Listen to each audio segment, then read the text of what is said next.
最近市场上关于高股息，也就是红利的策略讨论非常的火爆啊，很多人讲说2024年 A 股可能就要靠高股息策略了哈。那么今天呢，我们就详细的讲一下高股息的策略是否长期有效，然后这一轮的红利行情也是高股息的行情跟前面几轮相比有没有什么特殊的地方，这一轮红利的行情呢何时结束，如果我们手里握有红利方向的话，我们要观察什么东西。那我们先说什么是高股息策略。高股息策略是说定额呢支付高股息的股票。好，大家有没有觉得这个好像听起来很耳熟？这个呢看起来像不像债？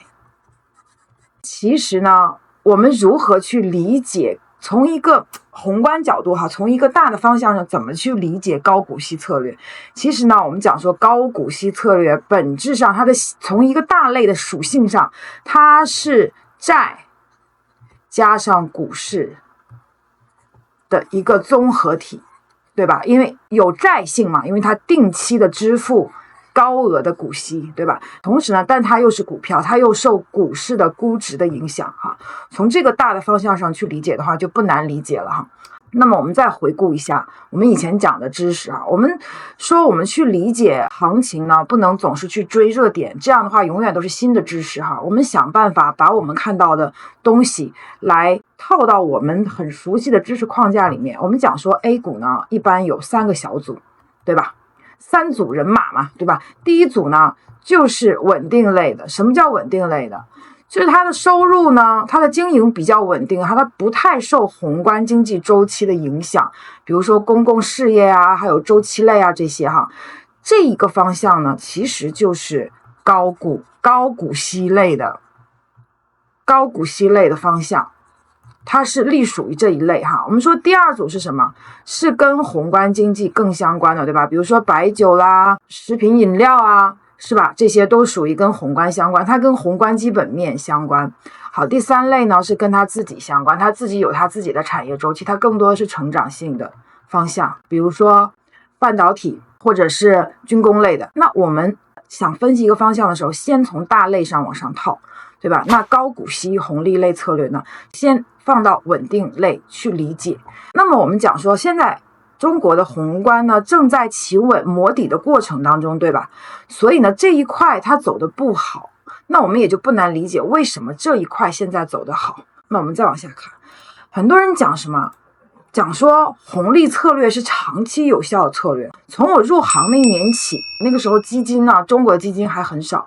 从我入行的那一年起呢，我就有看到过很多的财经作者讲说红利策略是长期有效的。我们怎么来判断它是长期有效？我们说，如果说呢，一个长期跑赢市场整体市场的一个方向或者一个策略，它的套利 K 线应该是什么样子的？不明白套利 K 线的朋友看我前面的视频啊，套利 K 线应该是什么样子？如果是这样子，说明什么？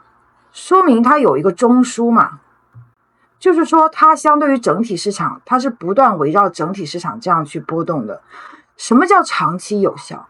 就是它的长期的套利 K 线应该什么样子啊？应该是往上斜的，是这样子的，对吗？这叫长期有效。就是说它长期呢虽然有波动，可是它长期是跑赢市场的，这叫长期有效。好，我还想跟大家讲怎么去对比，就是我想在这里跟大家补充一个知识，就是怎么去对比2个策略或者2个指数谁跑得更好。我们来看一个东西，粉色的线呢是全 A 整体市场哈，然后这个红绿 K 线是中证红利指数，也就是说高股息指数。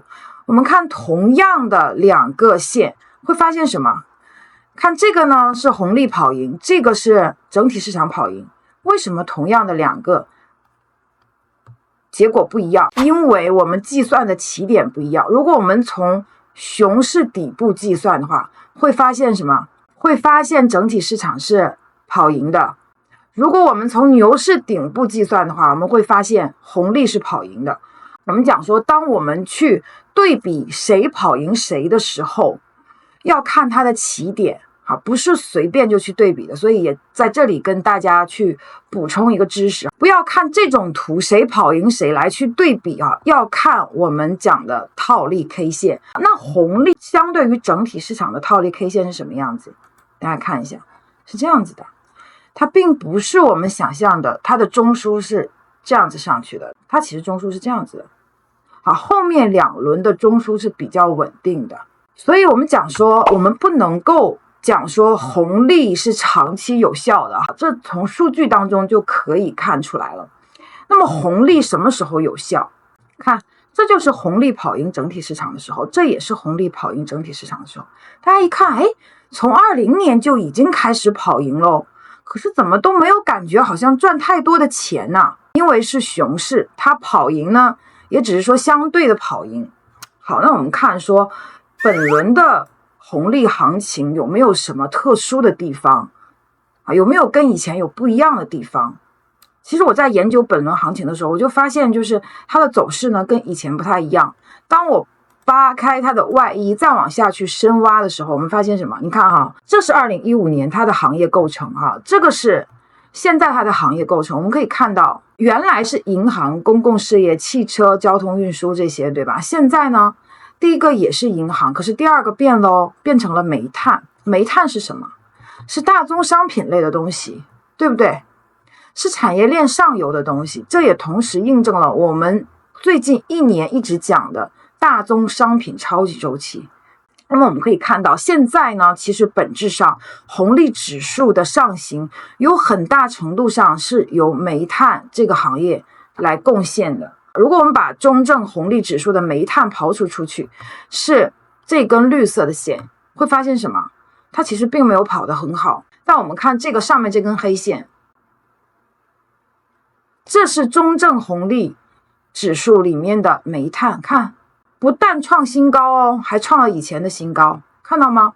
所以我想跟大家讲，其实本轮的红利的指数的一个相对的业绩呢，很多是从大宗商品类，也就是这个煤炭类的行情当中出来的。那么可能很多朋友就想知道说，哎，那本轮的高股息策略、红利策略何时结束？我们怎么去定义结束？从我的角度呢，第一个就是说它开始相对的跑输。什么意思？就说它的行情还是很不错哦，可是呢，它跑不赢其他方向，比如说成长类的，对吧？好，那么还有一种叫结束，就是它自己结束了，就是它开始跌了，它开始下跌了。相对跑输的时候，我们其实本质上也没有必要去持有它了，我们就要换仓到成长或者其他。那如果是绝对的跑输，也就是说它的行情要下跌了，我们继续持有它，很有可能会产生损失，对吧？这2个都叫结束的定义。那么第一个怎么去判断？很简单啊，我们就看套利 K 线嘛。